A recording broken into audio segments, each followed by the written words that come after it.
അസ്സലാമു അലൈക്കും വറഹ്മത്തുള്ളാഹി. ബിസ്മില്ലാ അൽഹംദുലില്ലാ അൽഹംദുലില്ലാഹി റബ്ബിൽ ആലമീൻ വൽ ആഖിബത്തു ലിൽ മുത്തഖീന വലാ ഉദ്വാന ഇല്ലാ അലൽ ളാലിമീൻ. ഉസല്ലി വ ഉസല്ലിമു അലാ നബിയിന മുഹമ്മദിൻ വ അലാ ആലിഹി വ അസ്ഹാബിഹി അജ്മഈൻ. അമ്മാ ബഅദ്. ഇത്തഖുല്ലാഹ ഇബാദല്ലാഹ്. വേദിയിലെ ആദരണീയ വ്യക്തിത്വങ്ങളെ, പ്രിയപ്പെട്ട സഹോദരി സഹോദരന്മാരെ, അള്ളാഹുവെ സൂക്ഷിച്ച് ജീവിക്കണേ എന്ന് ആമുഖമായി ഓർമ്മപ്പെടുത്തുന്നു, വസിയത്ത് ചെയ്യുന്നു. അല്ലാഹു സുബ്ഹാനഹു വ തആല നാം ഇവിടെ ഒത്തുകൂടിയതും പറയുന്നതും കേൾക്കുന്നതുമെല്ലാം സ്വാലിഹായ അമലായി, സൽക്കർമ്മമായി അള്ളാഹു നമ്മിൽ നിന്ന് സ്വീകരിക്കുമാറാകട്ടെ. തസ്ഫിയകൾ കേരളത്തിൽ ഇതുപോലെ അങ്ങോളം ഇങ്ങോളം നടന്നുകൊണ്ടിരിക്കുകയാണ്. കേരള യൂത്ത് കോൺഫറൻസ് യുവത്വം നിർവചിക്കപ്പെടുന്നു എന്ന പ്രമേയത്തെ ഉയർത്തിപ്പിടിച്ചുകൊണ്ട് അടുത്ത ഫെബ്രുവരി 10-11 തീയതികളിലായി മലപ്പുറത്ത് നടക്കുകയാണ്. നമുക്ക് സമ്മേളനങ്ങൾ കേവലം ഒരു ദിവസത്തെ ഒരു വലിയ ആൾക്കൂട്ടത്തെ സൃഷ്ടിക്കലല്ല, മറിച്ച് സമ്മേളനത്തിലൂടെ സമൂഹത്തോട് പറയാൻ ഉദ്ദേശിക്കുന്ന സന്ദേശം എന്താണോ ആ സന്ദേശത്തെ ഇതുപോലെ നാടൊട്ടുക്കും ഗ്രാമങ്ങൾ, പട്ടണങ്ങൾ വ്യത്യാസമില്ലാതെ വൈവിധ്യമാർന്ന പരിപാടികളിലൂടെ ജനങ്ങളിലേക്ക് കൈമാറുക എന്നതാണ് സമ്മേളനത്തിൻ്റെ പ്രധാനപ്പെട്ട ലക്ഷ്യമെന്ന് പറയുന്നത്. അത് തസ്ഫിയ ആദർശ സമ്മേളനങ്ങളിലൂടെ നിർവഹിക്കപ്പെടുന്നു, അത് ടോക്ക് ഷോകളിലൂടെ നിർവഹിക്കപ്പെടുന്നു, ടേബിൾ ടോക്കുകളിലൂടെ നിർവഹിക്കപ്പെടുന്നു, ജനകീയ വിചാരണകളിലൂടെയും മുഖാമുഖങ്ങളിലൂടെയും ആദർശ സമ്മേളനങ്ങളിലൂടെയും ഹദീസ് സെമിനാറുകളിലൂടെയും നിർവഹിക്കപ്പെടുന്നു. അൽഹംദുലില്ലാഹ്. ഇങ്ങനെ ഒരു ദിവസം ഒരു വലിയ ജനസഞ്ചയത്തെ ഒരുമിച്ച് കൂട്ടി മറ്റെന്തെങ്കിലും ബൗദ്ധികമായ നേട്ടങ്ങൾ അതുകൊണ്ട് ലക്ഷ്യം വെക്കുക എന്നതാണ് പൊതുവിൽ സമ്മേളനങ്ങളിലൂടെ പ്രത്യേകിച്ച് യുവജന വിദ്യാർത്ഥി സംഘടനകളൊക്കെ ലക്ഷ്യം വെക്കാറുള്ളത്. എന്നാൽ അതിനപ്പുറമുള്ള ഒരധ്വാനമാണ് ഈ കേരള യൂത്ത് കോൺഫറൻസും അതിൻ്റെ പ്രീ പ്രോഗ്രാമുകളിലൂടെയും നമ്മൾ നിർവഹിക്കാൻ ശ്രമിച്ചുകൊണ്ടിരിക്കുന്നത്. യുവാക്കൾക്കിടയിൽ വലിയ രൂപത്തിലുള്ള അധാർമികത പ്രചരിച്ചുകൊണ്ടിരിക്കുന്നു, വ്യാപകമായി കൊണ്ടിരിക്കുന്നു എന്ന് എല്ലാവരും അംഗീകരിക്കുന്ന ഒരു സംഗതിയാണ്. ലഹരി വ്യാപിക്കുന്നു, കൊലപാതകങ്ങൾ വ്യാപിക്കുന്നു, കടമകളിൽ നിന്ന്, ഉത്തരവാദിത്തങ്ങളിൽ നിന്ന് യുവാക്കൾ ഒളിച്ചോടുന്നു, സാമ്പത്തിക തട്ടിപ്പുകൾ പെരുകുന്നു, വേഗത്തിൽ സമ്പന്നനാകാനുള്ള കുറുക്കു വഴികൾ പ്രയോഗിക്കുന്നതിലൂടെ വലിയ ചൂഷണങ്ങളും അതുപോലെ തന്നെ സമ്പത്ത് പലതിൻ്റെയും പേരിൽ അപഹരിച്ചെടുക്കുന്ന അത്തരം സംഗതികളും യുവ സമൂഹത്തിൻ്റെ വ്യാപകമായി കൊണ്ടിരിക്കുന്നു. അതിലെല്ലാം ഉപരിയായി അന്ധവിശ്വാസങ്ങൾ വിദ്യാഭ്യാസ രംഗത്ത്, ശാസ്ത്ര സാങ്കേതിക രംഗത്ത് വലിയ വളർച്ച ഉണ്ടായി എന്ന് നമ്മൾ അഭിമാനിക്കുമ്പോഴും അന്ധവിശ്വാസങ്ങൾ പെരുകുന്നു. ഒരു ഭാഗത്ത് മതം ഒരു ഭാരമാണ്, മതം ആവശ്യമില്ല എന്ന് ചിന്തിക്കുന്ന നിരീശ്വരത്വത്തിലേക്കും സ്വതന്ത്രവാദത്തിലേക്കും ആളുകൾ വഴിമാറി സഞ്ചരിക്കുന്ന ഒരു ഭാഗം നിലനിൽക്കുമ്പോഴും മറുഭാഗത്ത് മനുഷ്യന്റെ യുക്തിക്കൊരൽപ്പം പോലും ഉൾക്കൊള്ളാൻ കഴിയാത്ത തരത്തിലുള്ള വലിയ വിശ്വാസ വൈകല്യങ്ങൾ വിദ്യാസമ്പന്നന്മാർ എന്ന് കരുതുന്ന ആളുകളിൽ നിന്ന് പോലും ഉണ്ടാവുകയാണ്. ചന്ദ്രയാനിലേക്ക് ഒരു വാഹനം പറഞ്ഞേക്കുമ്പോഴും അതിൻ്റെ മുന്നോടിയായി നടത്തുന്ന അന്ധവിശ്വാസങ്ങളിൽ അധിഷ്ഠിതമായ ചില ആചാരങ്ങൾ നമ്മൾ കാണാം. ആധുനിക സമൂഹത്തിന്റെ ഒരു കാൽ ബഹിരാകാശ ലോകത്തും മറ്റേക്കാൽ അന്ധവിശ്വാസത്തിന്റെ പടുകുഴിയിലുമാണ് എന്ന തരത്തിലുള്ള ഒരു പ്രയോഗം പറയാറുണ്ട്. അത് മുസ്ലിം ഉമ്മത്തിനും ഇടയിലും അത്തരത്തിലുള്ള അന്ധവിശ്വാസങ്ങളെ നമ്മൾ കാണുന്നുണ്ട്. നമ്മൾ പറയാറുണ്ട്, പലപ്പോഴും പലരും പറയാറുണ്ട്, മാലമൗലിദുകളുടെ കാലം കഴിഞ്ഞു, മുസ്ലിങ്ങൾക്ക് വലിയ പുരോഗതിയുണ്ടായി. ഒരർത്ഥത്തിൽ നോക്കുമ്പോൾ കുറേ മാറ്റങ്ങൾ ഇവിടെ ഉണ്ടായിട്ടുണ്ട്. ഒരുപാട് വിപ്ലവങ്ങൾ ഇവിടെ മുസ്ലിം ഉമ്മത്തിനിടയിൽ സംഭവിച്ചിട്ടുണ്ട്. സ്ത്രീ വിദ്യാഭ്യാസം എന്നുള്ള അതിനൊരു വലിയ ഉദാഹരണമാണ്. സ്ത്രീകൾ വിദ്യാഭ്യാസം നേടാൻ പാടില്ല, എഴുത്തും വായനയും പഠിക്കാൻ പാടില്ല എന്ന് കേരളത്തിൽ സമസ്ത കേരള ജംഇയ്യത്തുൽ ഉലമ പ്രമേയം പാസാക്കിയ ഒരു കാലമുണ്ടായിരുന്നു. അവിടെ നിന്ന് മാറി സ്ത്രീ വിദ്യാഭ്യാസം പുരോഗതി പ്രാപിച്ചു. ഇപ്പോ മുസ്ലിം സമൂഹത്തിലെ ആൺകുട്ടികളുടെ വിദ്യാഭ്യാസത്തിന് പ്രത്യേകം ക്യാമ്പയിൻ നടത്തേണ്ട ഒരവസ്ഥയിലേക്ക് സ്ഥിതിഗതികൾ മാറി മറിഞ്ഞിട്ടുണ്ട്. സ്ത്രീധനം സമൂഹത്തിൽ നിലനിന്നിരുന്ന ഒരു വലിയ ദുരാചാരമായിരുന്നു. ആ സ്ത്രീധനം പതുക്കെ പതുക്കെ ഇല്ലാണ്ടായി. ഏതെങ്കിലും ഒരാൾ സ്ത്രീധനം വാങ്ങി വിവാഹം കഴിക്കുന്നു എന്നറിഞ്ഞാൽ അതൊരു അപമാനമായി കാണുന്ന രൂപത്തിലേക്ക് സമൂഹം മാറി. പ്രത്യേകിച്ച് മലബാറിലെ മുസ്ലിങ്ങൾ മാറി. തെക്കൻ കേരളത്തിൽ ഇപ്പോഴും സ്ത്രീധനത്തിന്റെ പേരിലുള്ള ആത്മഹത്യകളും കുടുംബ കലഹങ്ങളും കൊലപാതകങ്ങളും ഒക്കെ നടക്കുന്നുണ്ടെങ്കിലും ഒരു ഭാഗത്ത് മാറ്റങ്ങൾ ഉണ്ടാകുമ്പോഴും മറുഭാഗത്ത് അതിനേക്കാൾ ആഴമേറിയ അന്ധവിശ്വാസങ്ങൾ നമ്മൾ കാണാം. അതിലെ ഒന്നാണ് ഈ മുദബ്ബിറുൽ ആലം എന്ന ഒരു ടൈറ്റിൽ ഇവിടെ നമ്മൾ കൊടുത്തത്. ഒരുപക്ഷെ അറബി വാക്കിന്റെ അർത്ഥമറിയാത്തവർ ചിന്തിക്കുന്നുണ്ടാകും, എന്താ ഈ മുദബ്ബിർ, എന്താണ് ഈ ആലം?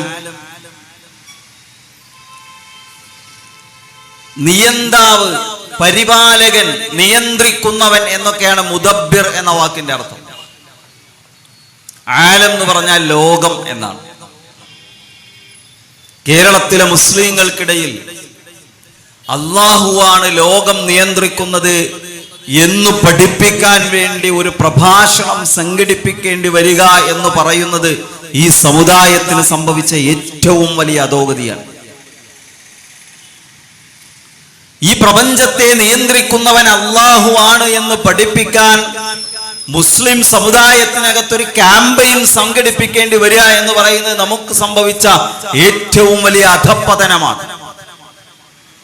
എന്താണ് ഈ ഒരു ടൈറ്റിൽ നമ്മൾ ചർച്ചക്കെടുക്കാനുള്ള കാരണം? എന്താണ്? കേരളത്തിൽ ഇവിടെ നിങ്ങളുടെ കോഴിക്കോട് ജില്ലക്കാരനായ CM മടവൂർ എന്ന പേരിൽ അറിയപ്പെടുന്ന ഒരു വ്യക്തി, അദ്ദേഹം മരിച്ചു. അദ്ദേഹം അള്ളാഹുവിന്റെ വലിയാണ് എന്നാണ് ഒരു വിഭാഗം മുസ്ലിങ്ങൾ വിശ്വസിക്കുന്നത്. എന്നിട്ട് അദ്ദേഹത്തെ കുറിച്ച് പറയാണ്, ഈ പ്രപഞ്ചം മുഴുവൻ നിയന്ത്രിക്കുന്നത് CM മടവൂരാണ്. ഒരുപക്ഷെ ഈ ചർച്ച ആദ്യമായി കേൾക്കുന്ന ഈ അങ്ങാടിയിൽ ആരെങ്കിലും ഉണ്ടെങ്കിൽ അവർക്ക് ചിരി വരുന്നുണ്ടാകും, ഇതൊരു തമാശയായി തോന്നുന്നുണ്ടാകും. നമ്മുടെ കോഴിക്കോട് ജില്ലയിൽ ജീവിച്ചു മരിച്ചുപോയ ഒരു മനുഷ്യനാണ് ഈ പ്രപഞ്ചം മുഴുവൻ നിയന്ത്രിക്കുക എന്നതൊരു സമൂഹത്തിന്റെ വിശ്വാസമോ എന്ന് അത്ഭുതപ്പെടുന്നുണ്ടാകും.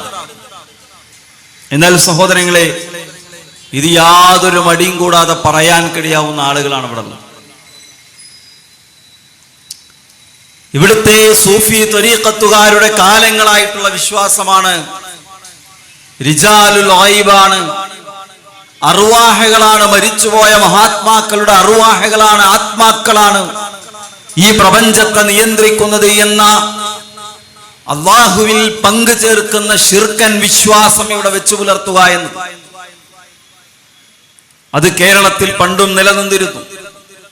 മുമ്പ് കാലം മുതലേ ആ വിശ്വാസം ഇവിടെ നിലനിൽക്കുന്നുണ്ട്.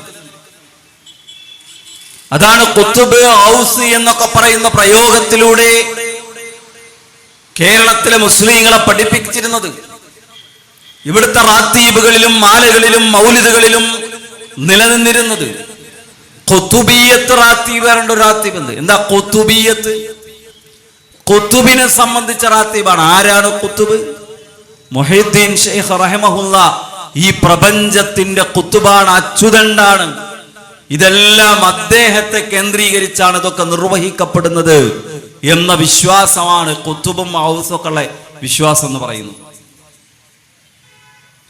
അപ്പൊ ഇവിടുത്തെ മാലകൾ പഠിപ്പിക്കുന്നത്, ഇവിടുത്തെ മൗലിദുകൾ പഠിപ്പിക്കുന്നത്, ഇവിടുത്തെ റാത്തീബുകൾ പഠിപ്പിക്കുന്നത് അല്ലാഹു അല്ലാത്ത മരിച്ചുപോയ മഹാത്മാക്കൾ ഈ പ്രപഞ്ചത്തിന്റെ അച്യുതണ്ടുകളായി വർത്തിക്കുന്നു, ഇതിനെ നിയന്ത്രിച്ചു കൊണ്ടിരിക്കുന്നു എന്ന വിശ്വാസമാണ്. ആ വിശ്വാസത്തെ സംബന്ധിച്ച് സമസ്തക്കുള്ള നിലപാട് എന്തായിരുന്നു? നിലപാട്? മാല മൗലിദുകൾ ചൊല്ലുകയും ചൊല്ലിക്കാതിരിക്കുകയും ചെയ്യുന്നവനെ ഇമാമത്തിനും ഖതീബ് സ്ഥാനത്തിനും കൊള്ളൂലായി. ഇമാമത്തിനോ ഖതീബ് സ്ഥാനത്തിനോ നിയമിക്കാൻ പാടില്ല ആരെ? ഈ മാല മൗലിദുകൾ ചൊല്ലുകയും ചൊല്ലിക്കാതിരിക്കുകയും ചെയ്യുന്നവനെ എന്നാണ് സമസ്തയുടെ പ്രഖ്യാപിതമായ ഔദ്യോഗിക നിലപാട്. അപ്പൊ ഒളിച്ചു വെക്കപ്പെട്ട ഒരാശയം ഇവിടെ നിലനിന്നിരുന്നു. പക്ഷേ അത് പരസ്യമായി പറയാൻ പല ആളുകൾക്കും മടിയായിരുന്നു. ആ തങ്ങളുടെ ഉള്ളിൽ ഒളിച്ചു വെച്ചിരുന്ന തനതായ മുഖമാണ് യഥാർത്ഥത്തിൽ മുദബ്ബിറുൽ ആലം CM മടവൂരോ മരിച്ചുപോയ മഹാത്മാക്കളോ ആണ് എന്ന് പരസ്യമായി പറയുന്നതിലൂടെ ഒരുപക്ഷെ സോഷ്യൽ മീഡിയയിൽ പ്രചരിച്ചു കൊണ്ടിരിക്കുന്ന അത്തരം പ്രഭാഷണങ്ങൾ വ്യാപകമായി നിങ്ങൾ കേട്ടിട്ടുണ്ടാവും. എത്രത്തോളമാണ് പറഞ്ഞത്? അനല്ല എന്ന് CM പറഞ്ഞിട്ടുണ്ട് എന്നാണ്. അനല്ല, അന എന്നുള്ള വാക്കിന്റെ അർത്ഥം കുറച്ചൊക്കെ അറബി മദ്രസയിലൊക്കെ പഠിച്ച ആളുകൾക്കറിയാം, ഗൾഫിലൊക്കെ പോയ ആളുകൾക്കറിയാം. എന്താ അന പറഞ്ഞ? ഞാനാണ്, ഞാൻ എന്നാണ് അന എന്ന വാക്കിന്റെ അർത്ഥം. അപ്പൊ അനല്ല എന്ന് പറഞ്ഞാൽ ഞാനാണ് അള്ളാഹു. ഇത് പച്ച മലയാളത്തിൽ കേരളത്തിൽ ഒരു മുസ്ലിയാർ അയാളുടെ നാവുകൊണ്ട് മൈക്കുകെട്ടി പ്രസംഗിച്ച ഒരു വാചകമാണ്. ഈ സമുദായത്തിന് എന്തൊരു ദുരവസ്ഥയാണ് സഹോദരങ്ങളെ സംഭവിച്ചിട്ടുള്ളത്. എങ്ങോട്ടാണ് ഈ സമൂഹം എത്തിപ്പെട്ടിട്ടുള്ളത്? കുന്തും ഖൈറ ഉമ്മത്തിൻ ഉഖ്രിജത് ലിന്നാസ്, ലോകത്തെ മുഴുവൻ മനുഷ്യ സമൂഹത്തിലേക്കും പ്രത്യേകമായി നിയോഗിതരായ ഒരു ഹൈറു ഉമ്മയാണ് നിങ്ങൾ, ഉത്തമ സമൂഹമാണെന്ന് വിശുദ്ധ ഖുർആൻ പഠിപ്പിച്ച ലാ ഇലാഹ ഇല്ലല്ലാഹ് അഷ്ഹദു അൻ ലാ ഇലാഹ ഇല്ലല്ലാഹ് വ അഷ്ഹദു അന്ന മുഹമ്മദർ റസൂലുള്ളാഹ് എന്ന ഷഹാദത്ത് ഇസ്ലാമിന്റെ അടിത്തറയായി പഠിപ്പിക്കപ്പെട്ട വമാ അർസൽനാ മിൻ ഖബ്ലിക മിർ റസൂലിൻ ഇല്ലാ നൂഹി ഇലൈഹി അന്നഹു ലാ ഇലാഹ ഇല്ലാ അന ഫഅബ്ദൂൻ, എന്നെ മാത്രം ആരാധിക്കണമെന്ന്, ഞാനല്ലാതെ ഒരാരാധ്യനുമില്ലെന്ന് പഠിപ്പിക്കപ്പെടാത്ത, വഹയി നൽകപ്പെടാത്ത ഒരു പ്രവാചകനും മുമ്പ് ലോകത്ത് കടന്നുപോയിട്ടില്ലെന്ന് വിശുദ്ധ ഖുർആനിലൂടെ അല്ലാഹു പഠിപ്പിച്ച ഒരു സമുദായം. ലോകത്തെ എല്ലാ പ്രവാചകന്മാരും പഠിപ്പിച്ച അടിസ്ഥാന തത്വം എന്താണ്? ലാ ഇലാഹ ഇല്ലല്ലാഹ്, ആരാധനക്കർഹൻ അല്ലാഹു മാത്രമാണ് എന്ന തത്വമാണ്. ഇതര മതങ്ങളിൽ നിന്നുള്ള ഇസ്ലാമിന്റെ വ്യതിരിക്തത അതാണ്. മറ്റു മതങ്ങളിൽ നിന്ന് ഇസ്ലാം വ്യത്യസ്തമാകുന്നത് അവിടെയാണ്. എവിടെയാണ്? ലാ ഇലാഹ ഇല്ലല്ലാഹ്. ഒരു ദൈവമുണ്ട് എന്ന് വിശ്വസിക്കാത്ത ആളുകൾ ഇവിടെ ഈ അങ്ങാടിയിൽ, ഈ ശബ്ദപരിധിയിലുള്ള നൂറുകണക്കിന് ആളുകൾ എടുത്ത് പരിശോധിച്ചാൽ വളരെ വളരെ വളരെ വളരെ വിരളമായിരിക്കും, ന്യൂനപക്ഷമായിരിക്കും. ഈ പ്രപഞ്ചത്തിനൊരു സൃഷ്ടാവുണ്ട്. എല്ലാവരും അത് അംഗീകരിക്കുന്നവരാണ്. ലോകത്ത് അല്ലാഹു ഇല്ല, സൃഷ്ടാവില്ല എന്ന് വാദിക്കുന്ന ആളുകൾ വളരെ ആധുനിക കാലത്തോടനുബന്ധിച്ചാണ് കുറച്ചധികം ഉണ്ടായി വന്നിട്ടുള്ളത്. അത് തന്നെ ഒരു 1% താഴെയായിരിക്കും ലോകത്തെ മുഴുവൻ മനുഷ്യരെയും എടുത്ത് പരിശോധിച്ചാൽ. മതം വേണ്ടെന്ന് ചിന്തിക്കുന്നവരുണ്ടാകും, അവര് പോലും അംഗീകരിക്കും ഈ പ്രപഞ്ചത്തിനൊരു സൃഷ്ടാവുണ്ടെന്ന്. മക്കയിലെ അബൂജഹലും മക്കയിലെ ഉത്ബയും ഷൈബയും ബിലാൽ ഇബ്നു റബാഹ് റളിയല്ലാഹു അൻഹുവിന്റെ മണലാരണ്യത്തിൽ മലർത്തിക്കെടുത്തി നെഞ്ചത്തു കല്ല് കയറ്റി വെച്ച് ചാട്ടവാറ് കൊണ്ടടിച്ച് പീഡിപ്പിച്ച ഉമയ്യത്തിനും ആരാണ് ഈ പ്രപഞ്ചത്തിന്റെ നാഥൻ എന്ന ചോദ്യത്തിനൊരു ഉത്തരമുണ്ട്. വലഇൻ സഅൽതഹും മൻ ഖലഖസ് സമാവാത്, ആരാണ് ഏഴാകാശങ്ങളെ പടച്ചതെന്ന് പ്രവാചകരെ അവരോട് ചോദിച്ചാൽ അവർ പറയും മൻ റബ്ബുസ് സമാവാതി സബഅ വറബ്ബുൽ അർശിൽ അലീം, മഹത്തായ സിംഹാസനത്തിന്റെ ഉടമ ആരാണെന്ന് ചോദിച്ചാൽ അബൂജഹൽ പറയും തബ്ബല്ലക യാ മുഹമ്മദ് അലിഹാദാ ജമഅതനാ എന്ന്. സഫാ മലയുടെ മുകളിൽ നിന്നുകൊണ്ട് പ്രവാചകൻ മക്കക്കാരെ വിളിച്ചുയർത്ത് ഇസ്ലാമിന്റെ തൗഹീദ്, ഇസ്ലാമിന്റെ ശബ്ദം ആദ്യമായി ഉറക്കെ പറഞ്ഞു കേൾപ്പിക്കാൻ ശ്രമിച്ചപ്പോൾ പ്രവാചകനെ ആദ്യം എതിർത്ത അബൂലഹബും പറയും ആരാണ് 7 ആകാശങ്ങളുടെ റബ്ബ് എന്ന് ചോദിച്ച അല്ലാഹുവാണ് എന്ന്. പിന്നെന്താ അബൂലഹബ് ഇസ്ലാമിന്റെ പുറത്തായത്? അബൂലഹബ് അള്ളാഹുവിന് പുറമെ ലാത്തയെയും ഉസ്സയെയും മനാത്തിനെ ആരാധിച്ചിരുന്നു. ഹുബലിനെയും ഇബ്രാഹിം നബിയെയും ഇസ്മായിൽ നബിയെയും ആരാധിച്ചിരുന്നു. എന്തുകൊണ്ടാ അബൂജഹൽ ഇസ്ലാമിന്റെ പുറത്തേക്ക് നിന്നത്, ഇസ്ലാമിനെ എതിർത്തത്? അബൂജഹൽ മോശക്കാരനായിരുന്നു. പ്രവാചകനാണ് അബൂജഹൽ എന്നുള്ള പേരിട്ടത്, വിവരദോഷി എന്ന പേരിട്ടത്. അബൂജഹലിന് നാട്ടുകാരെ വിളിച്ചിരുന്ന പേര് അബുൽ ഹക്കം എന്നാണ്. നല്ല വിവരമുള്ളവൻ, ബുദ്ധിമാൻ, എല്ലാം ഭംഗിയായി കൈകാര്യം ചെയ്യാൻ കഴിയുന്ന നല്ല നേതൃപാഠമുള്ള നല്ല ബുദ്ധിയുള്ള മനുഷ്യനായിരുന്നു. പക്ഷെ തന്റെ അഹങ്കാരം അയാളെ ഇസ്ലാമിൽ നിന്ന് പുറത്തേക്ക് നിർത്തി, അകന്നു. ആ അബൂജഹലിനോട് ഇസ്ലാമിന് ഏറ്റവും അധികം ശത്രുത വെച്ച് പുലർത്തിയ അബൂജഹലിനോട് പോയിട്ട് ആരാണ് ഈ പ്രപഞ്ചത്തിന്റെ നാഥൻ, ആരാണ് ഭൂമി പടച്ചുണ്ടാക്കിയത്, ആരാണ് രോഗം സുഖപ്പെടുത്തുന്നത്, ആരാണ് മഴ വർഷിപ്പിക്കുന്നത്, ആരാണ് പ്രപഞ്ചത്തെ നിയന്ത്രിക്കുന്നത് എന്ന് ചോദിച്ചാൽ പറയും അത് അല്ലാഹുവാണ്. ആ അല്ലാഹു മാത്രമേ ആരാധനക്കർഹനായിട്ടുള്ളൂ എന്ന് പറയുന്ന അടിത്തറയിലാണ് ഇസ്ലാമും ഇതര മതങ്ങളും വ്യത്യസ്തമാകുന്നത്. അല്ലാഹുവിന് മാത്രമേ എല്ലാ ആരാധനകളും സമർപ്പിക്കാവൂ എന്നതാണ് ഇസ്ലാമിന്റെ കാതലായ വിശ്വാസം എന്ന് പറയുന്നത്. യുദബ്ബിറുൽ അംറ മിനസ് സമാഇ ഇലൽ അർളി സുമ്മ യഅ്റുജു ഇലൈഹി ഫീ യൗമിൻ കാന മിഖ്ദാറുഹു അൽഫ സനത്തിൻ മിമ്മാ തഉദ്ദൂൻ. യുദബ്ബിറുൽ അംറ മിനസ് സമാഇ ഇലൽ അർളി, വാനലോകത്ത് നിന്ന് ഈ ആകാശഭൂമികളെ നിയന്ത്രിക്കുന്ന റബ്ബ് ആരാണ്? മുദബ്ബിർ, ആരാണ് നിയന്ത്രിക്കുന്നത്? വിശുദ്ധ ഖുർആനിലെ ഏറ്റവും മഹത്തായ ആയത്ത് ഏതാ എന്ന് അല്ലാഹുവിന്റെ റസൂൽ പഠിപ്പിച്ചിട്ടുണ്ട്. ഏതാണ് ആയത്ത്? അല്ലാഹു ലാ ഇലാഹ ഇല്ലാ ഹുവൽ ഹയ്യുൽ ഖയ്യൂം ലാ തഅഖുദുഹു സിനത്തുൻ വലാ നൗം.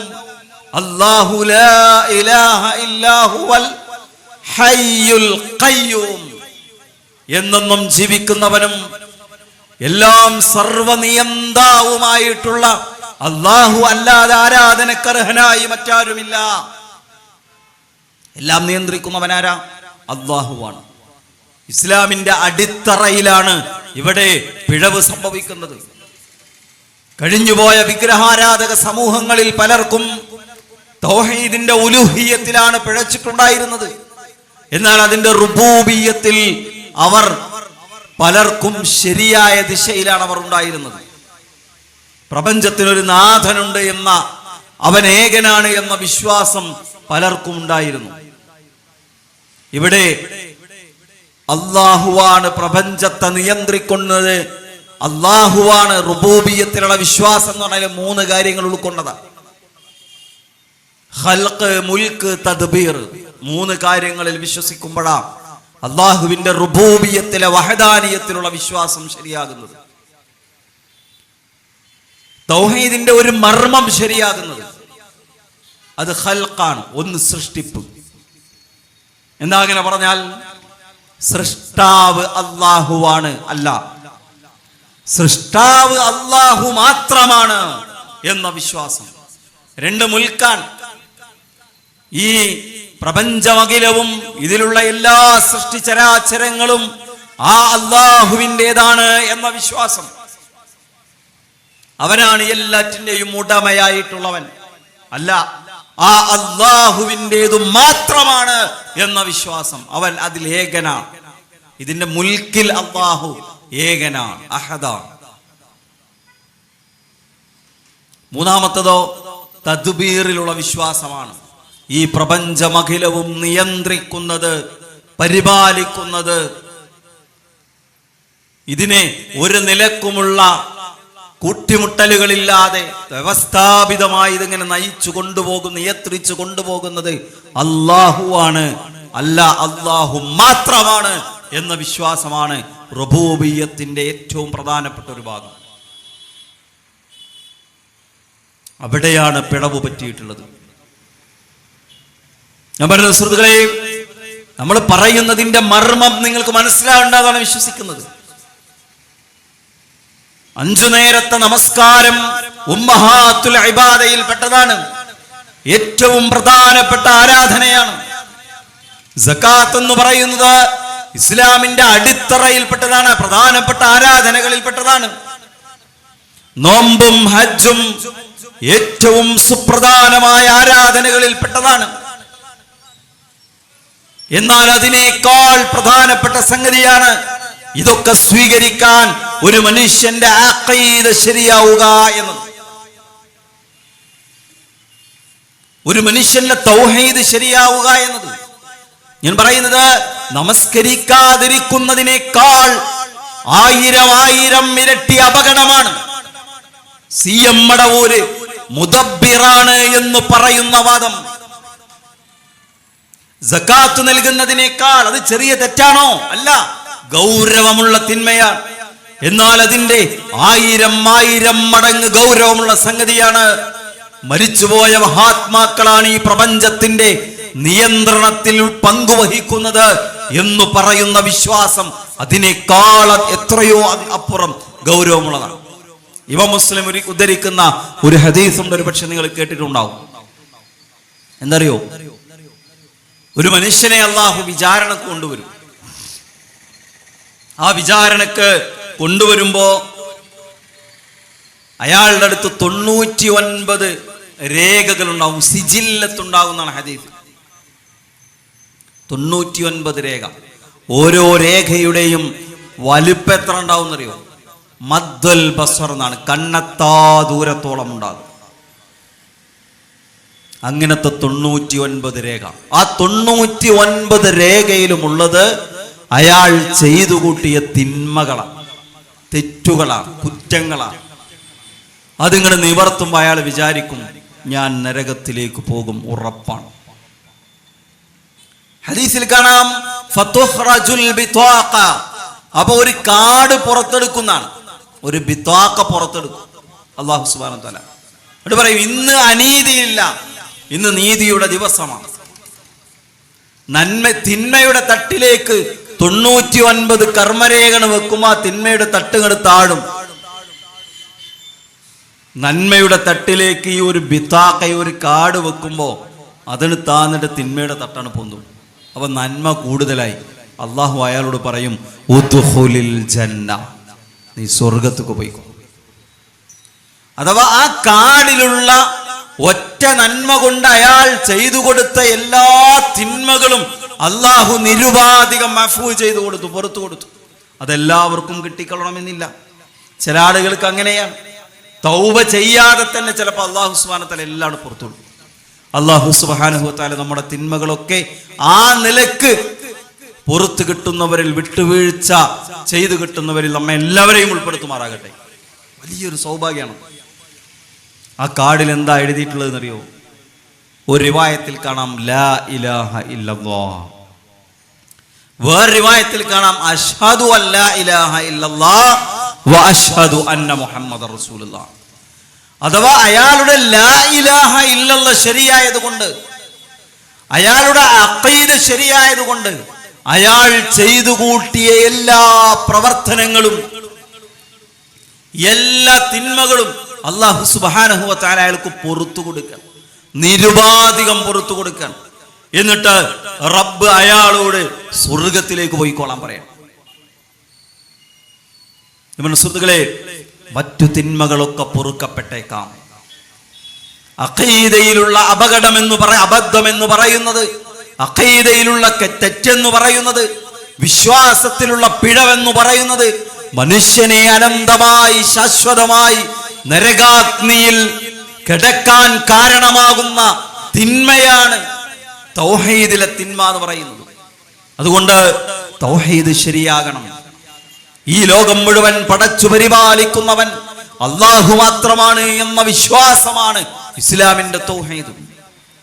അവന് മാത്രമേ നമ്മുടെ ആരാധനകളുടെ പ്രാർത്ഥനകളും സഹായതേട്ടങ്ങളും തവക്കുലും പ്രതീക്ഷയും ഭയവും എല്ലാം ആരാധനകളുടെ എല്ലാ ഇനങ്ങളും ആ റബ്ബിന് മാത്രമേ സമർപ്പിക്കാവൂ എന്നതാണ് തൗഹീദിന്റെ മറ്റൊരു മർമ്മം എന്ന് പറയുന്നത്. അല്ലാഹുവിന്റെ നാമങ്ങൾ, അല്ലാഹുവിന്റെ വിശേഷണങ്ങൾ, അല്ലാഹുവിന്റെ ഗുണങ്ങൾ അവനെപ്പോലെ മറ്റാർക്കുമില്ല. വലം യകുൽ ലഹു കുഫുവൻ അഹദ്. ഇതാണ് തൗഹീദിന്റെ മറ്റൊരു ഭാഗം. അസ്സലാമു അലൈക്കും വറഹ്മത്തുള്ളാഹി. ബിസ്മില്ലാഹി അൽഹംദുലില്ലാഹി റബ്ബിൽ ആലമീൻ വസ്സലാത്തു വസ്സലാമു അലാ നബിയ്യിനാ മുഹമ്മദിൻ വഅലാ ആലിഹി വഅസ്ഹാബിഹി അജ്മഈൻ. അമ്മാ ബഅദ്.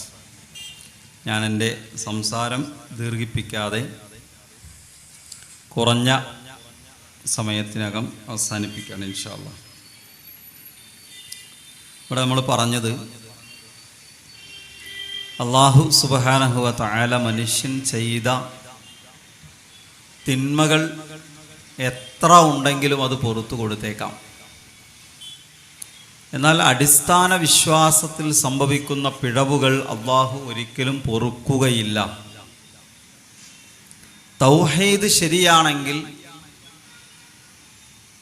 സ്വർഗത്തിലേക്ക് എത്തിപ്പെടാനുള്ള വഴികൾ പലതുമുണ്ട്. തൗഹീദ് ശരിയല്ലെങ്കിൽ ഏതു വലിയ നന്മ ഉണ്ടായിരുന്നാലും അത് നിഷ്ഫലമായി പോകും എന്ന കാര്യമാണ് സൂചിപ്പിച്ചത്. അതുകൊണ്ട് സഹോദരങ്ങളെ, തൗഹീദ് ശരിയാകുക എന്നത് നമ്മുടെ ഓരോരുത്തരുടെയും വ്യക്തിപരമായ ആവശ്യമാണ്. അത് സംഘടനയോ മഹല്ല് കമ്മിറ്റിയോ കൂട്ടുകാരോ ഉസ്താദുമാരോ മാതാപിതാക്കളോ ഇങ്ങനെയുള്ള ഏതെങ്കിലും ഒരു ഘടകത്തിൽ ഉടക്കി നിന്നുകൊണ്ട് സത്യത്തെ തിരസ്കരിക്കുന്ന ഒരവസ്ഥാവിശേഷം ഇല്ലാതിരിക്കാൻ നമ്മൾ ഓരോരുത്തരും ശ്രദ്ധിക്കേണ്ടതുണ്ട്. ഈ ഒരു വിശ്വാസ വൈകല്യങ്ങൾക്കിടയിലാണ് നമ്മൾ തുടങ്ങിയ ആ ഒരു ഭാഗം നിങ്ങൾ ഓർക്കുന്നുണ്ടാകും. കാലം എത്ര പുരോഗമിച്ചിട്ടും വിശ്വാസരംഗത്ത് വലിയ അധപ്പതനം മുസ്ലിം ഉമ്മത്ത് നേരിട്ടുകൊണ്ടിരിക്കുകയാണ്. വിശ്വാസരംഗത്ത് പ്രശ്നമുള്ളതുപോലെ ധാർമ്മിക രംഗത്തും പ്രശ്നങ്ങളുണ്ട്.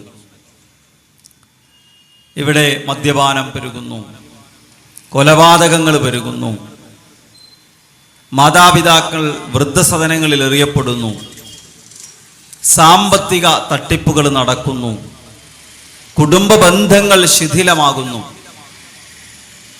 ഇത് പുതിയ കാലഘട്ടത്തിൽ യുവാക്കളെ ഇത്തരം ഒരു അവസ്ഥയിലേക്ക് ബോധപൂർവം വലിച്ചിഴച്ചു കൊണ്ടുപോകുന്ന ചില ആളുകൾ നമുക്കിടയിൽ ജീവിക്കുന്നുണ്ട്.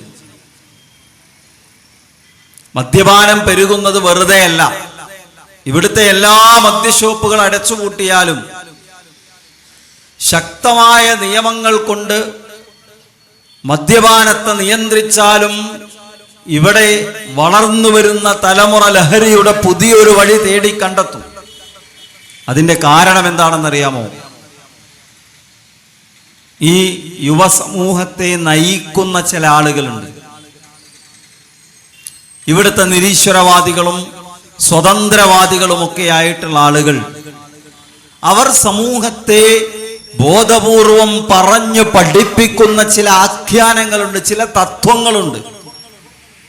അതൊന്നാണ്, ജീവിതം ഒന്നുള്ളൂ, അത് പരമാവധി അടിച്ചു പൊളിക്കാം. ഒരു ജീവിതമേ ഉള്ളൂ, അത് പരമാവധി ആസ്വദിക്കാം എന്ന ഒരു തത്വത്തെ യുവാക്കൾക്കും കുട്ടികൾക്കും ഇടയിൽ പറഞ്ഞു പറഞ്ഞു പഠിപ്പിക്കുമ്പോഴാണ് മതനിയമങ്ങളിൽ നിന്ന് ആളുകൾ അകന്നു പോകുന്നത്. ആസ്വാദനത്തിന്റെയും ആഘോഷത്തിന്റെയും പുതിയ പുതിയ മേഖലകൾ, മേച്ചിൽപ്പുറങ്ങൾ തേടി നമ്മുടെ യുവാക്കൾ വഴിവിട്ട് സഞ്ചരിക്കുന്നത്. ജീവിതം ഒന്നേ ഉള്ളൂ എന്ന് പറഞ്ഞാൽ പിന്നെ എല്ലാ തിന്മകൾക്കുള്ള ലൈസൻസ് ആണ്. ജീവിതം അടിച്ചു പൊളിക്കാനുള്ളതാണ് എന്ന ഒരു കാഴ്ചപ്പാട് ഒരാളുടെ മനസ്സിൽ നട്ടുപിടിപ്പിച്ചാൽ എല്ലാ വൃത്തികേടുകൾക്കുള്ള ലൈസൻസ് ആണത്. പിന്നെ അയാൾ എന്തു പറഞ്ഞിട്ട് തിരുത്ത്? എടാ, നീ മദ്യപിച്ച് നിന്റെ കരള് കലങ്ങുന്ന ഒരാളോട് പറഞ്ഞാൽ, നീ MDMA ഉപയോഗിച്ചാൽ 50 കൊല്ലം ജീവിക്കേണ്ട നിന്റെ ആയുസ് 5 കൊല്ലം കൊണ്ട് അവസാനിക്കുന്നു പറഞ്ഞാലുള്ള മറുപടി എന്തായിരിക്കും? എന്തായാലും ജീവിതം ഒന്നല്ലേ ഉള്ളൂ, അത് പരമാവധി പൊളിച്ച് ജീവിക്കാം. ഇതൊരു ചെറിയ കാര്യമല്ല. നിങ്ങൾ ചിന്തിക്കുന്നുണ്ടാവും, എന്തുകൊണ്ടാ ലഹരി ഇങ്ങനെ പെരുകുന്നത്, എന്തുകൊണ്ടാ കൊലപാതകങ്ങൾ ഇങ്ങനെ വർദ്ധിക്കുന്നത്, എന്തുകൊണ്ടാണ് മാതാപിതാക്കളോടുള്ള കടമകൾ മക്കൾ മറന്നു പോകുന്നതെന്ന്. അവരെ പഠിപ്പിക്കുന്നത് എന്താണെന്നറിയാമോ? വ്യക്തി സ്വാതന്ത്ര്യമാണ് ഏറ്റവും വലുത്. My body my choice, my body my rules. എന്റെ ശരീരം എന്റെ സ്വാതന്ത്ര്യം, എന്റെ ശരീരം എന്റെ ഇഷ്ടം. ഇതാണ്. നിങ്ങൾ സ്കൂൾ കുട്ടികളോട് സംസാരിക്കും, നിങ്ങൾ കോളേജ് വിദ്യാർത്ഥികളോട് സംസാരിക്കും, നിങ്ങൾ ഇത്തരം അധാർമികതകളിൽ ലയിച്ചു ചേർന്ന എല്ലാറ്റിനെയും ആഘോഷമായി കാണുന്ന യുവാക്കളോട് സംവദിക്കും. അവര് പറഞ്ഞുതരും. ഈ മതം എന്നുള്ളത് ഒരു വലിയ വിലക്കുകളുടെ ലോകത്തെ ജീവിതമാണ്. മതം എന്നുള്ളത് തന്റെ സ്വാതന്ത്ര്യത്തിനു മേലുള്ള ഒരു വലിയ വിലങ്ങുതടിയാണ്, പൂച്ചുവിലങ്ങാണ് എന്ന് ആളുകൾ പറയുന്നത്. സമൂഹം നന്നാകണമെങ്കിൽ, യുവാക്കൾക്കിടയിൽ നമ്മൾ വിചാരിക്കുന്ന നന്മ പ്രചരിക്കണമെങ്കിൽ, യുവാക്കളുടെ മനസ്സിൽ നന്മ പൂത്തുലയണമെങ്കിൽ, അവർ നാടിനും സമൂഹത്തിനും മാതാപിതാക്കൾക്കും നാട്ടുകാർക്കും ഉപകാരമുള്ള, മൂല്യബോധമുള്ള നല്ല ഒരു ജനതയായി മാറണമെങ്കിൽ, അവരുടെ മനസ്സുകളെ നിയന്ത്രിച്ചു കൊണ്ടിരിക്കുന്ന ഇവിടുത്തെ നാസ്തികരും സ്വതന്ത്രവാദികളും അവരുടെ ഉള്ളിൽ വിത്തിട്ട് മുളപ്പിച്ച ഇത്തരം തത്വങ്ങളെ പൊളിച്ചെഴുതണം. എന്നാലേ ഇവർ നമുക്ക് മാറ്റിയെടുക്കാൻ കഴിയും.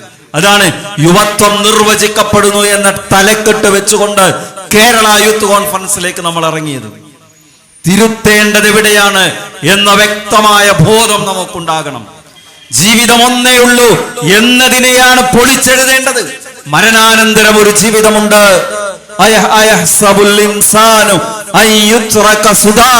മനുഷ്യൻ കരുതുന്നുണ്ടോ അവനെ വെറുതെ വിട്ടേക്കപ്പെടുമെന്ന്?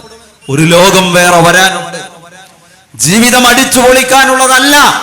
അല്ലദീ ഖലഖൽ മൗത വൽ ഹയാത ലിയബ്ലുവക്കും അയ്യുക്കും അഹ്സനു അമല. ഇതൊരു പരീക്ഷണമാണ്, ഇത് ഉത്തരവാദിത്തമാണ്, ഇത് കടമകളാണ്. ഇവിടെ ആരാണ് നല്ലത് ചെയ്യുന്നത് എന്ന് പരീക്ഷിക്കാനുള്ള അല്ലാഹുവിന്റെ പരീക്ഷണമാണ്. മനുഷ്യന്റെ ജീവിതവും മരണവും എന്ന തത്വം പഠിപ്പിക്കപ്പെടുന്നിടത്താണ് യുവാക്കളിൽ ഉത്തരവാദിത്വ ബോധമുണ്ടാകുന്നത്. സാമ്പത്തിക തട്ടിപ്പുകളെ നിയന്ത്രിക്കാൻ നമുക്ക് കഴിയുന്നത്, ലഹരിയുടെ വ്യാപനത്തിന് കൊച്ചുവിലങ്ങിടാൻ നമുക്ക് കഴിയുന്നത്. അതുകൊണ്ട് യുവാക്കളുടെ മനസ്സുകളെ നിയന്ത്രിക്കുന്ന, അവരെ അരാജകത്വത്തിന്റെ വൃത്തികേടുകളിലേക്ക്, കുപ്പത്തൊട്ടിയിലേക്ക് വലിച്ചിഴക്കുന്ന ഇവിടെ നിരീശ്വരവാദികളും സ്വതന്ത്രവാദികളും ഈ സമൂഹത്തിന്റെ മനസ്സിൽ പറഞ്ഞു പഠിപ്പിക്കുന്ന ആഖ്യാനങ്ങളെ പൊളിച്ചെഴുതുക എന്നതാണ് യൂത്ത് കോൺഫറൻസും അതിന്റെ അനുബന്ധ പ്രവർത്തനങ്ങളിലൂടെയും നമ്മൾ ലക്ഷ്യം വെക്കുന്നത്. നമ്മുടെ ഈ ജില്ലയിലാണ് കുന്നമംഗലത്ത് ജനകീയ വിചാരണ നടന്നത്. ജനകീയ വിചാരണകളിലൂടെ ആ ഒരാശയം സമൂഹത്തിന് പകർന്നു കൊടുക്കാനാണ് നമ്മൾ ഉദ്ദേശിച്ചത്. അതുകൊണ്ട് സുഹൃത്തുക്കളെ, സമൂഹം ആഗ്രഹിക്കുന്ന ഒരു പ്രോഗ്രാമാണ് കേരള യൂത്ത് കോൺഫറൻസ്. മനസ്സാക്ഷി, മനുഷ്യന്റെ മനസ്സാക്ഷി തേടുന്ന ഒരു പ്രോഗ്രാമാണ് കേരള യൂത്ത് കോൺഫറൻസ്. എല്ലാവരുടെയും ഉള്ളിൽ ആശങ്കയുണ്ട്. മക്കളുള്ള ഓരോ മാതാവിന്റെയും പിതാവിന്റെയും ഉള്ളിൽ വളർന്നു വരുന്ന തന്റെ മകനെക്കുറിച്ച്, മകളെക്കുറിച്ച് ആശങ്കയുണ്ട്. അവർ എത്തിച്ചേരാൻ സാധ്യതയുള്ള ലൈംഗിക അരാജകത്വത്തിന്റെ ലോകത്തിലേക്ക് വഴിവിട്ടു പോകുമോ എന്ന്. നാളെ എന്റെ മകൻ കയറി വരുന്നത് കഞ്ചാവിന് അഡിക്റ്റായി, മാരകമായ രാസലഹരിക്കടിമയായി, നാലുകാലിൽ വീടിനകത്തേക്ക് കയറി വന്ന് മാതാപിതാക്കളെ വീട്ടിലെ വെട്ടുകത്തി കൊണ്ട്, അടുക്കളയിലെ പിച്ചാത്തി കൊണ്ട് കുത്തിക്കൊല്ലുന്ന ഒരു സാഹചര്യത്തിലേക്ക് എന്റെ മക്കൾ വഴിതെറ്റിപ്പോകുമോ എന്ന ആശങ്ക സമൂഹത്തിന്റെ മനസ്സിലുണ്ട്, മാതാപിതാക്കളുടെ മനസ്സിലുണ്ട്. അതുകൊണ്ടാണ് നാം പറഞ്ഞത്, മനുഷ്യ മനസ്സാക്ഷി ആവശ്യപ്പെടുന്ന ഓരോ മൂല്യബോധമുള്ള മനുഷ്യന്റെയും മനസ്സ് തേടുന്ന പ്രോഗ്രാമാണ് ഇൻഷാ അല്ലാഹ് ഫെബ്രുവരി 10, 11, പ്രത്യേകിച്ച് 11-ാം തീയതി 4 മണി മുതൽ തുടങ്ങുന്ന വിശാലമായ കേരള യൂത്ത് കോൺഫറൻസ്. നമ്മുടെ എല്ലാവരുടെയും പിന്തുണയുണ്ടാകണം, പ്രാർത്ഥനയുണ്ടാകണം. കഴിയുന്നത്ര യുവാക്കളെ ആ പ്രോഗ്രാമിലേക്ക് എത്തിക്കുവാൻ, യുവതീ യുവാക്കളെ ആ പ്രോഗ്രാമിലേക്ക് എത്തിക്കുവാൻ നമ്മുടെ ഓരോരുത്തരുടെയും ശ്രദ്ധയുണ്ടാകണം. ഈ കാലഘട്ടത്തിൽ നാം ഏറ്റെടുക്കേണ്ടുന്ന ഏറ്റവും വലിയ ദഅവാ ദൗത്യമായി നമ്മൾ ഇതിനെ ഏറ്റെടുക്കണമെന്ന് ഓർമ്മപ്പെടുത്തിക്കൊണ്ട് അള്ളാഹുവിന്റെ നാമത്തിൽ ഈ തസ്ഫീക്ക് തുടക്കം കുറിച്ചതായി അറിയിച്ചുകൊണ്ട് ഞാൻ എന്റെ വാക്കുകൾ അവസാനിപ്പിക്കുന്നു. അല്ലാഹുമ്മ സ്വല്ലി വസല്ലിം അലാ നബീന മുഹമ്മദ് വൽഹംദുലില്ലാഹി റബ്ബിൽ ആലമീൻ. അസ്സലാമു അലൈക്കും വറഹ്മത്തുള്ളാഹി.